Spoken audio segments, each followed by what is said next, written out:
नमस्कार प्रेक्षकांनो. ठरलं तर मग या मालिकेच्या येणाऱ्या भागामध्ये जबरदस्त असा ट्विस्ट येणार आहे.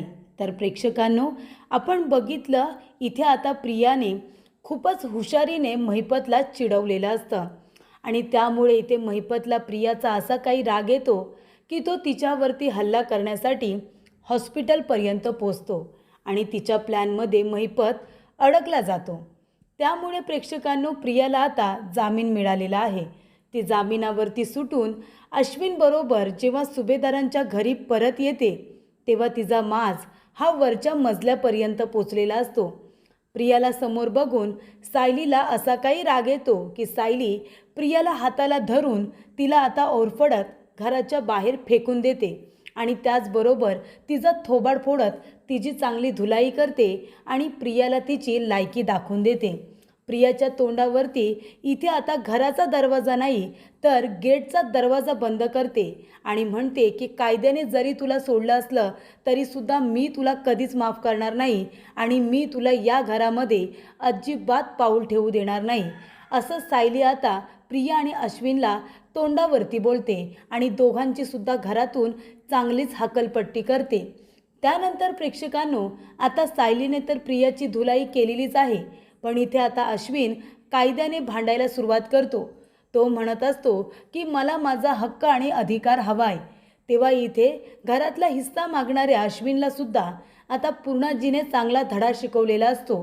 पूर्णाजीने लगेचच आपलं मृत्यूपत्र तयार केलेलं असतं आणि त्या मृत्यूपत्रामध्ये अश्विनला संपूर्ण प्रॉपर्टीमधून बेदखल केलेलं असतं. अश्विनला आता फक्त एकच फ्लॅट राहायला दिलेला असतो आणि बाकीच्या संपूर्ण प्रॉपर्टीमधून त्याला बेदखल करण्यात आलेलं असतं आणि इथे प्रियामुळेच अश्विनला हा दिवस बघायला मिळालेला असतो. तर प्रेक्षकांनो, येणाऱ्या भागामध्ये कशा पद्धतीने या गोष्टी घडत जातात आपण सविस्तरपणे बघूया. प्रेक्षकांनो, आपण बघितलं की इथे प्रियाने आता महिपतला खूपच जास्त चिडवलेलं असतं. त्याच्या शेपटीवरती जणू काही तिने पायच दिलेला असतो. त्याला वाटेल तसं बोललेले असते की तू भेकड आहेस, भेकड. तू कधीच मला मारू शकणार नाही आहेस. तू इथे माणसांना पाठवतोस मारायला आणि मागे तू लपून बसतोस. तेव्हा इथे महिपत ठरल्याप्रमाणे आता प्रियाला मारायला स्वतःहून हॉस्पिटलमध्ये येतो आणि प्रियाला तेच हवं असतं. इथे आता महिपत प्रियावरती अटॅक करणार आणि मग पोलीस किंवा तिथे असलेले CCTV कॅमेरे ते सगळं कॅप्चर करणार आणि मग हा जो काही आता प्लॅन प्रियाने केलेला असतो त्याच्यामध्ये महिपत पूर्णपणे अडकणार असतो आणि प्रियाला आता जामीन मिळवण्यामध्ये इथे आता जणू काही महिपतनेच मदत करून दिलेली असते. तर प्रेक्षकांनो, इथे आता प्रियावरती महिपत जेव्हा हल्ला करायला आलेला असतो तेव्हा तो म्हणत असतो की तुझ्यामुळे माझी मुलगी जेलात गेली तरीसुद्धा मी गप्प होतो, पण तू काय म्हणालीस, मला भेकड म्हणालीस, माझा आणि माझ्या मुलीचा तू माकड केलेस म्हणालीस. तिथे माझी मुलगी जेलात बसले मच्छरमध्ये डाळीचं पाणी आणि कच्च्या चपात्या खाते आणि तू इथे चांगलं चुंगलं खाऊन आरामात राहतेस असं म्हणालीस ना. अगं पण हे दिवस तू कुणामुळे बघतेस, आमच्यामुळेच ना. नाहीतर तुला रस्त्यावरचं कुत्रंसुद्धा विचारलं नसतं, अशी तुझी अवस्था झाली असती, असं महिपत आता प्रियाला सुनावतो आणि इथे चाकू वगैरे घेऊन आलेला असतो तिच्यावरती हल्ला करण्यासाठी आणि तिच्या पोटामध्ये चाकू खुपसणार. तेवढ्यातच प्रेक्षकांनो, इथे प्रिया त्याच्या चेहऱ्यावरती पाणी मारते आणि पळून जाण्याचा प्रयत्न करत असते.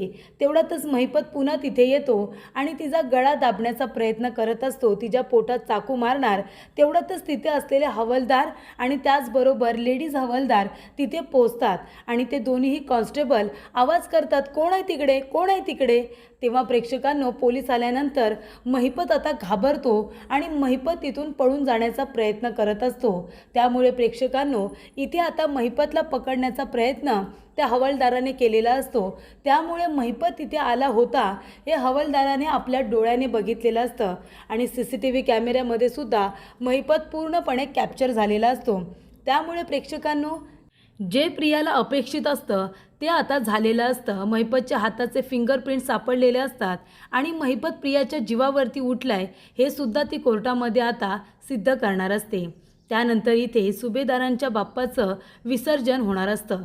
विसर्जनाची पूर्ण तयारी झालेली असते. गणपती बाप्पा मोरया, पुढच्या वर्षी लवकर या, अशी इथे आता घोषणा वगैरे दिली जाते। त्यानंतर प्रेक्षकांनो, प्रताप काका बाप्पाला उचलतात आणि आता तिथेच अंगणामध्ये त्यांनी एक पाण्याची टाकी छान सजवलेली असते, तयार केलेली असते। तिथे आता शेवटची आरती वगैरे बोलली जाते आणि त्यानंतरला प्रताप काका आपल्या हाताने बाप्पाचं विसर्जन करतात। इथे आता बाप्पाचं विसर्जन करत असताना सगळेजण आता पाणावलेल्या डोळ्यांनी इथे बाप्पाचं विसर्जन करत असतात। कारण आता जेव्हा बाप्पा घरामध्ये येतात तेव्हा आनंद, सुख, समाधान, मंगलमय, चैतन्यमय वातावरण झालेलं असतं। सगळेजण आनंदी असतात, एकत्र असतात आणि मग बाप्पाची जेव्हा जायची वेळ येते तेव्हा मात्र सगळेजण दुःखी झालेले असतात। बाप्पाचं विसर्जन होतं, पण मात्र सायली अजूनही अर्जुनवरती प्रेक्षकांनो चिडलेली असते। तेव्हा सायली इथे अर्जुन बरोबर बोलत नसते। ती त्याचे कपडे वगैरे सगळी काही तयारी करून ठेवते, पण त्याच्याशी बोलायला तयार नाही आहे। कारण तिचं म्हणणं असं आहे की माझे आईवडील कुठे आहेत, कसे आहेत मला माहिती नाही, त्यामुळे तुम्ही त्यांचा शोध बंद करा। मला तुम्ही मिळालात। माझ्यावरती आयुष्यभर प्रेम करणारे माझे मधुभाऊ आहेत, ते माझे आईवडील दोन्हीसुद्धा आहेत आणि नंतरला सासू सासऱ्यांच्या रूपामध्ये मला माझे आई बाबा, माझं संपूर्ण कुटुंब मला मिळाले। त्याच्यामुळे जे आपल्याला माहिती नाही आहेत त्यांचा शोध घेऊ नका, ते बंद करा। कारण का, जर ते भेटले नाही किंवा भेटले आणि त्यांनी मला नाकारलं तर मला ते सहन होणार नाही। तेव्हा इथे अर्जुनला ते कळतं। अर्जुन सायलीची माफी मागतो आणि म्हणतो, बायको सॉरी, पण प्लीज मला आता माफ कर ना आणि माझ्याशी बोल ना, प्लीज माझ्यावरती रागू नकोस। तेव्हा इथे सायली म्हणत असते, काय हो तुम्ही इतके गोड कधीपासून झालात? लहानपणापासून गोड आहात की मोठेपणी झालात? तेव्हा अर्जुन म्हणतो की माझं लग्न झाल्यापासून मी खूप गोड झालो आहे। का माहिती आहे तुला? कारण माझी बायको साखर आहे, साखर, म्हणून मग साखरेबरोबर राहून माझ्यातला सुद्धा गोडवा वाढत गेलाय, असं इथे अर्जुनचं म्हणणं असतं। तेव्हा इथे सायली म्हणते, मग आता ऐकाल ना तुमच्या बायकोचं? नाही ना घेणार तुम्ही माझ्या आईबाबांचा शोध? जे आपल्याला माहितीच नाही आहेत त्यांच्या मागे पळण्यात काय अर्थ आहे? नका तुमचा वेळ वाया घालू आणि नका त्यांना शोधण्याचा प्रयत्न करू। मी तुमच्याबरोबर, मधुभाऊंबरोबर, आईबाबांबरोबर आनंदात आहे, असं इथे सायली आता म्हणत असते। त्यानंतर प्रेक्षकांनो, अर्जुनसुद्धा हट्टी, तो म्हणतो ठीक आहे बायको, पण मनामध्ये म्हणतो की मी तुझ्या आईबाबांचा शोध काही थांबवणार नाही, त्यांना मी शोधून काढणार म्हणजे काढणार आणि तुझे आईवडील तुझ्यासमोर उभे करणार, तुला मी सरप्राईज देणार।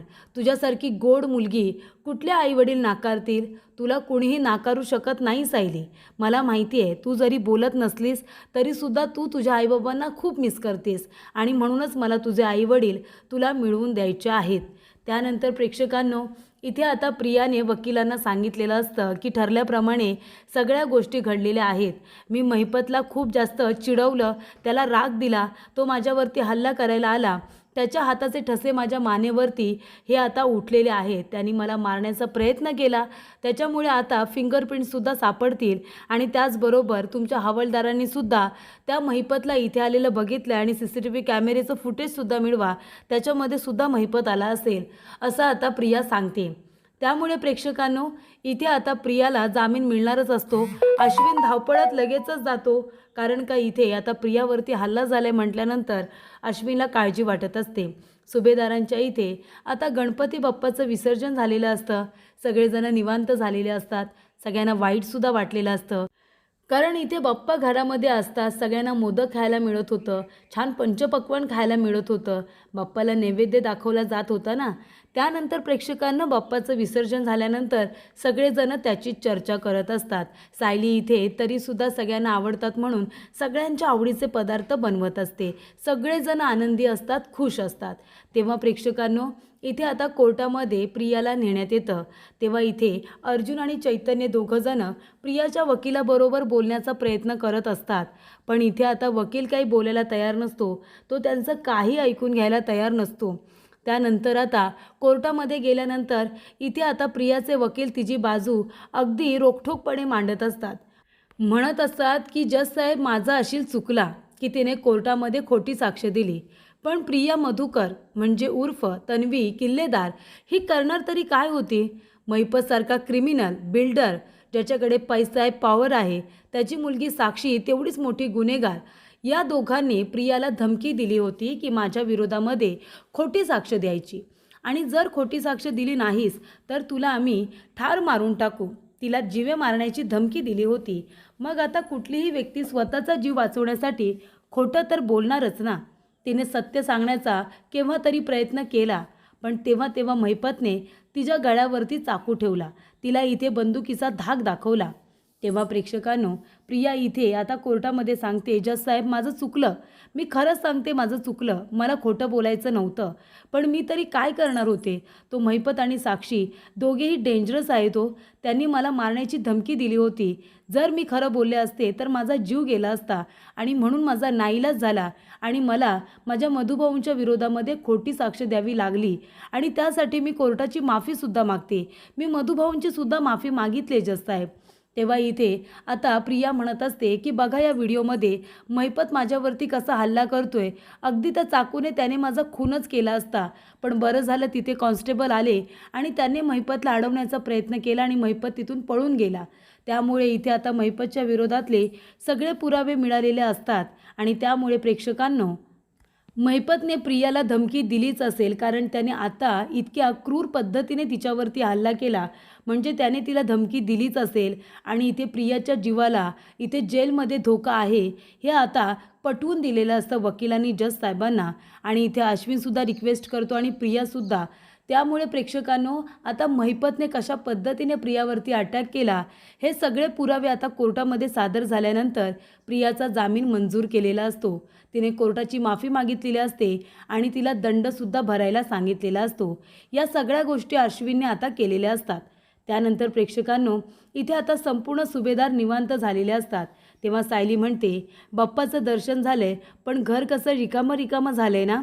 पण आता बाप्पांचं विसर्जन झालं, पण आता दसरा येईल ना, आता दसऱ्याची तयारी करावी लागेल असं म्हणताच तिथे प्रिया येते आणि म्हणत असते, अगदी बरोबर, म्हणून तर मी आली आहे ना दसऱ्याची तयारी करायला. तेव्हा प्रेक्षकांनो, इथे आता सगळ्यांना खूप मोठा धक्का बसतो प्रियाला तिथे बघून. तेव्हा प्रिया इथे आता म्हणत असते, मी आली आहे, माझा जामीन झाला आहे. मला बघून तुम्हाला सगळ्यांना खूप जास्त धक्का बसला असेल ना, पण मी परत आली आहे, मला इथे माफ केले कोर्टाने, जेलमधून सुटले मी आता. तेव्हा इथे प्रिया घरामध्ये येणार तेवढं तर सायली म्हणते, थांब प्रिया, अजिबात घरामध्ये पाऊल ठेवू नकोस हा. अगं किती आणि काय काय केलेस तरीसुद्धा उंच मानेने निर्लज्जवानी माझ्या घरामध्ये येतेस तू. काही झालं तरीसुद्धा मी तुला या घरामध्ये पाऊल ठेवू देणार नाही. चल चालती हो, आत्ताच्या आत्ता इथून चालती हो. तेव्हा इथे प्रेक्षकांनो, आता अश्विन म्हणत असतो तिला कायद्याने सोडलेला आहे. तेव्हा इथे सायली म्हणते, तुम्ही तर गप्पच बसा अश्विन भाऊजी, एक शब्दसुद्धा बोलू नका.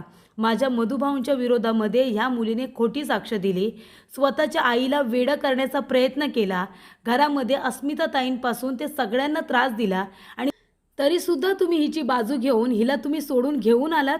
तुम्हाला हिचा गुन्हा दिसतच नाही आहे का अश्विन भाऊजी. इथे आता सायलीने अश्विनला सुद्धा खडे बोल सुनावलेले असतात. तेव्हा इथे सायली म्हणत असते, एक गोष्ट लक्षात ठेव प्रिया, तू तर एक शब्दसुद्धा बोलू नकोस, कळलं ना. तेव्हा इथे सायली आता प्रियाच्या जोरदार थोबाडीत देते आणि म्हणते, लाज नाही वाटत तुला. इतके कारस्थानं करूनसुद्धा तू माझ्यासमोर येऊन इथे आता उभी आहेस आणि बोलण्याचा प्रयत्न करतेस. तेव्हा इथे आता प्रियाच्या थोबाडीत दिलेली असते.